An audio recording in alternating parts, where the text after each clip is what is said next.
mau mengajarkan satu pertanyaan buat kalian. Pernah nggak sih kita beli baju tapi hanya dipakai sekali?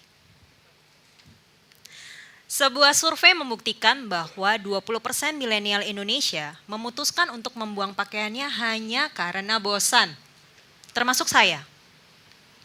Ketika saya masih bekerja di korporasi asing di Jakarta, tentu saja saya sama seperti kalian, mengalokasikan budget setiap bulan untuk membeli baju. Pilihan saya untuk membeli baju hanya dua. Pertama, kalau nggak lucu, lucu banget. Ya kan? Cewek banget kan? Dan disitulah boro-boro saya sempat ngeliatin, ini bajunya bisa didaur ulang apa enggak, ramah lingkungan atau enggak. Pokoknya selama itu lucu, sikat. 2016 saya pulang ke Surabaya. Saya berkendara menuju sebuah area pergudangan yang ada di Gresik, Jawa Timur. Dan disitulah saya pertama kalinya melihat fakta yang menyakitkan, yaitu tumpukan limbah tekstil setinggi 5 kali lipat tinggi badan saya. Pertanyaannya adalah bagaimana? Kenapa? Kok bisa? Dari situ saya akhirnya mencari tahu tentang industri fashion, industri tekstil kita, bagaimana kita selama ini mengolahnya, dan fakta-fakta yang saya temukan adalah fakta yang menyakitkan. Salah satunya adalah ketika industri fashion menjadi salah satu penyebab deforestasi. Ratusan juta pohon ditebang setiap tahunnya hanya untuk pakaian kita. Hutan Indonesia salah satunya. Kita kehilangan ekosistem demi ekosistem untuk memenuhi kebutuhan pakaian kita. Padahal ekosistem itu fungsinya untuk menahan kita dari kepunahan. Apalagi kalau kita tahu, hanya kurang daripada 1% pakaian yang kita pakai itu bisa didaur ulang. Lalu kemana sisanya? Dan bahkan sebenarnya kita kehilangan potensi 100 miliar dolar setiap tahunnya hanya karena kita tidak mampu mendaur ulang. Bappenas pun menyampaikan, limbah tekstil kita 2030 akan mencapai 3,5 juta ton. Kebayang nggak itu sebanyak apa? Kalau kita berhasil mendaur ulang semua material ini, kita mampu memberikan kebutuhan sandang untuk 65 generasi mendatang. Satu orang penduduk akan mendapatkan satu pakaian baru dari pemerintah. Pencemaran air, tanah, udara. Kita kehilangan biodiversity kita. Bahkan setiap harinya kita merasa bahwa kok suhu kita semakin panas ya. Salah satunya mungkin itulah yang terjadi akibat industri fashion yang telah berabad-abad memberikan kontribusi buruk untuk lingkungan. Apakah kita punya solusi? Ada dan tidak. Tapi hari ini saya percaya bahwa solusi yang saya hadirkan melalui Pebble mampu mengurangi kontribusi limbah kita. Dan saya percaya walaupun saya tidak punya background di dunia tekstil maupun fashion sebelumnya, saya yakin saya bisa memberikan sesuatu. Karena ini bukan lagi tentang saya atau kalian, ini tentang generasi anak-anak kita, generasi mendatang. Setiap tahunnya Pebble selalu menghadirkan program Dropbox. Jadi Pebble adalah sebuah perusahaan yang kami percaya bahwa konsep restorasi melalui Circular Textile Solution bisa menghadirkan solusi baru. Jadi setiap tahunnya kami mengolah limbah tekstil sebanyak mungkin untuk menghasilkan material terbarukan. Program Dropbox ini adalah program yang selalu kami hadirkan setiap tahun. Tujuannya bukan untuk dapat material gratisan ya, tapi kita berusaha untuk memahami pola produksi dan konsumsi kita. Separah apa sih? Program Dropbox di 6 bulan terakhir ini kita berhasilkan mengumpulkan sekitar 1,5 ton pakaian. Salah satu contohnya ada di meja ini. Jadi ini adalah selimut yang masih baru, masih bagus. Saya ambil dari salah satu karung itu, saya bawa pulang dan saya cuci dan saya pakai. Lain halnya dengan baju anak-anak ini. Masih ada labelnya bahkan. Dan itu dibuang. 60% dari hasil Dropbox ini saya masih nyatakan layak pakai. Bisa didonasikan, bisa kita berikan ke sanak saudara kita. Tapi berakhir semuanya di Dropbox. Dan dari hal ini pun juga kami melihat sebenarnya banyak fenomena terkait dengan baju yang memang tidak layak. Seperti contoh ini. Ini yang seharusnya masuk ke Dropbox kita. Tapi bukan baju yang ada logo korporasinya yang masuk ke sini. Kalau misalnya saya pakai ya, buat masuk ke rumah-rumah saya jadi petugas PLN kayaknya lucu banget ya. Nah, dari fakta inilah sebenarnya kita mencoba untuk mencari tahu bahwa memang pakaian kita itu semakin beragam. Jadi aksesoris yang lucu ini sebetulnya adalah residu. Saya nggak ngerti caranya ngolah manik-manik, saya nggak ngerti caranya ngolah elemen-elemen metal, saya nggak tahu caranya gimana. Tapi ini faktanya dari industri fashion kita. Makanya saya selalu menyampaikan bahwa seminim mungkin aksesoris dalam pakaian kita itu adalah yang terbaik sebetulnya. Karena itu membantu kami untuk mendaur ulang. Dan juga kami banyak menemui pakaian-pakaian yang sebenarnya secara material agak sulit didaur ulang dengan cara mekanikal. Jadi butuh proses chemical, butuh air yang banyak, butuh kimianya untuk mendaur ulang seperti material nylon, spandex, yang biasanya ada di baju dalam kita, baju olahraga, baju renang, banyakkan adalah material itu. Sayangnya dari 10% dari Dropbox yang tadi saya sampaikan 1,5 ton, 10%-nya itu non pakaian. Nah, ini juga salah satu hal yang menarik. Ketika masyarakat tuh kenapa ya? Kok sulit sekali membaca peraturannya? Yang kita terima cuma baju aja loh. Bukan sepatu, bukan tas, bukan tempat pensil, bukan bantal. Kita pengennya cuma pakaian. Karena di situ adalah pemahaman yang cukup ideal bagi kami untuk mengolah. Ini adalah mesin tenun yang ada di desa pemberdayaan kami di desa. Bekerja sangat lambat karena dari tahun 80-an kecepatannya hanya 150 rpm, jadi butuh waktu 6 menit untuk menghasilkan 1 meter kain. Di tahun ini saya punya kesempatan untuk terbang ke Milan, menghadiri sebuah event tekstil yang sangat besar. Dan di situ pemandangannya adalah pokoknya semuanya serba cepat lah. Makanya ada istilah fast fashion ya memang secepat itu. Nah ini adalah salah satu mesin tenun kecepatannya 1500 rpm. 10 kali lipat lebih cepat daripada mesin tenun kami yang ada di desa. Maka kami asumsikan secara kebutuhan produksinya sehari akan menghasilkan 1200 meter kain atau setara dengan 600 baju kita. Semua yang serba cepat tentu saja ada dampaknya. Sampahnya itu sendiri.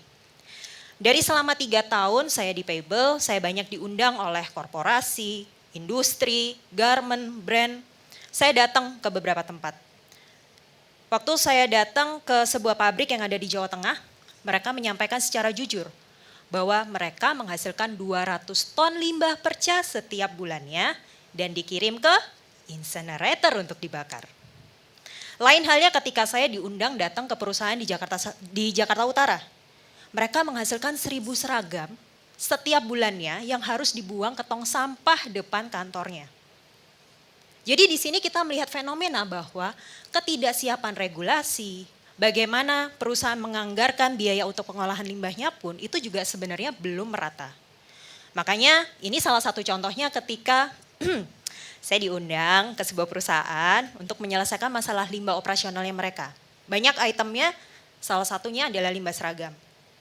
Sebagai perusahaan saya pasti kirim quotation lah, begini begitu biayanya, cara pengolahannya seberapa banyak, timelinenya seperti apa. Nah setelah saya kirim, ternyata mereka tidak siap dengan biayanya.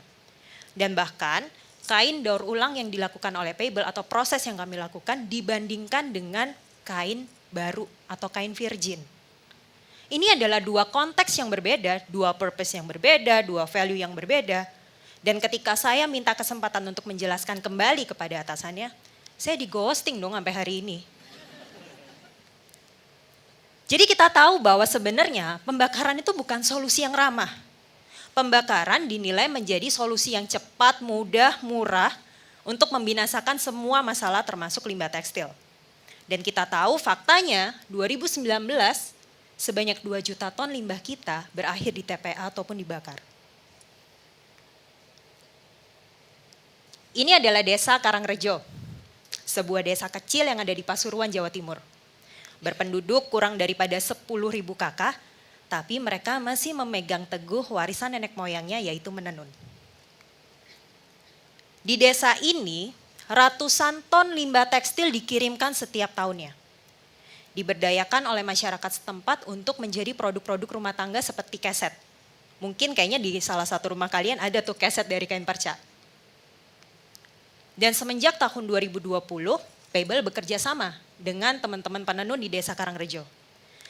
Saya sangat beruntung untuk akhirnya bertemu dengan dua pemuda desa hebat yang masih tinggal di desa ini sampai sekarang untuk melanjutkan proses penenun yang sudah terjadi generasi per generasi. Mas Sodikin sama Mas Udin berperan untuk menenun kain-kainnya Pebble yang mungkin sekarang teman-teman pakai sebagai tali lanyard. Itu yang menenun adalah di area rumahnya Mas Sodikin. Dan kami percaya bahwa sebetulnya fungsi Pebble itu bukan hanya sekedar mendaur ulangnya, tapi kami berusaha untuk mentransfer nilai sosial ekonomi ke sektor-sektor mikro. Karena semua ini bukan cerita tentang kota, ada cerita desa di baliknya. Dan sejauh ini kami berhasil memiliki sekitar 20 penenun, 2 diantaranya disabilitas. Ketika saya bekerja menjadi seorang profesional, saya selalu beranggapan bahwa setiap tahunnya saya pasti harus overachieve nih KPI-nya, biar bos-bos saya happy. Tapi balik lagi ke situasi di mana saya melihat tumpukan limbah tekstil tadi. Harusnya ada hal yang bisa kita lakukan. Solusi-solusi baru, bagaimana mindset kita berpikir, harusnya itu yang menjadi catatan bahwa bumi memang bisa baik-baik saja. Dan di kami pun juga sebenarnya menyadari bahwa saya sendiri ketika menjalankan Pebble, saya sangat terkesan dengan salah satu filosofi kuno masyarakat Bali yaitu Trihita Karana.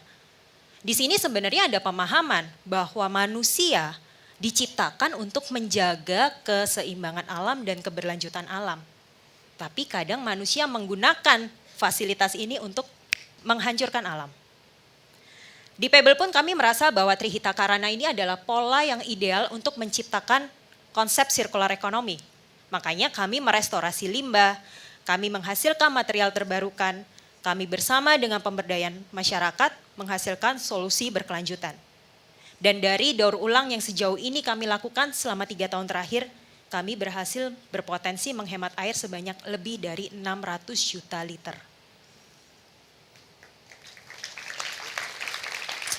Ini adalah saya ketika diberikan kesempatan memberikan paparan tentang industri fashion dan deforestasi di depan lebih dari 200 anak SMP di Surabaya.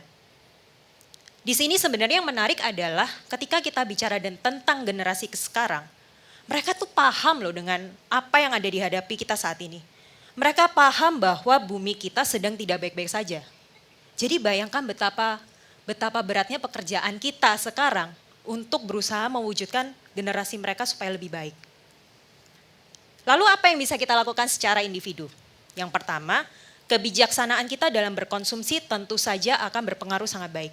Baik saya kepada pihak recycler maupun kepada lingkungan. Jadi pilih material-material yang mungkin gampang didaur ulang seperti katun, linen, bahkan yang berbahan campuran polyester pun kami mampu untuk mendaur ulang itu. Dan mungkin juga dari sekarang teman-teman juga bisa berpikir untuk menggunakan material kain daur ulang seperti yang Pebble lakukan.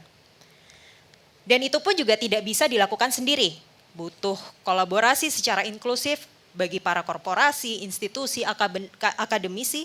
Pemerintah sebagai penanggung jawab regulasi, produksi, dan konsumsi bertanggung jawab memiliki andil yang sangat besar untuk menyelamatkan Indonesia dari tumpukan sampah. Karena kita tahu pemerintah beroptimis untuk meningkatkan target pertumbuhan tekstil terdaur ulang hingga 20% pada tahun 2030. Pertanyaannya adalah sebenarnya dunia ini sekarang malah lebih daripada itu. Mereka menciptakan 35 regulasi baru untuk target penurunan emisi gas rumah kaca, terutama terkait dengan industri fashion. Dan dunia saat ini bahkan sudah meluncurkan berbagai macam regulasi terkait dengan ekspor importnya mereka. Saat ini Parlemen Eropa sedang memperjuangkan untuk merevisi aturan pengolahan limbah, mulai dari penyortiran hingga penyerapan. Bahkan mereka juga sedang menggodok kembali aturan klaim hijau untuk menghindari greenwashing.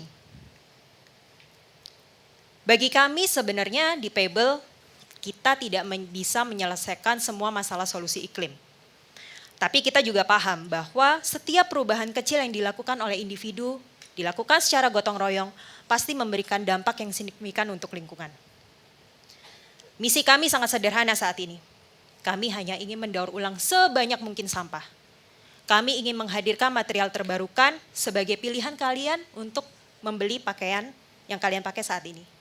Seperti baju saya, sekarang baju saya dibuat dari material limbah pre-consume atau material perca, sedangkan celana saya dibuat dari material limbah pakaian. Dan saya juga bermimpi suatu hari nanti mungkin justru tidak ada lagi limbah yang saya kelola. Artinya di situ tugas saya selesai. Kebijaksanaan manusia dalam berkonsumsi dapat diterapkan dengan baik untuk kesejahteraan alam kita dan generasi mendatang. Terima kasih.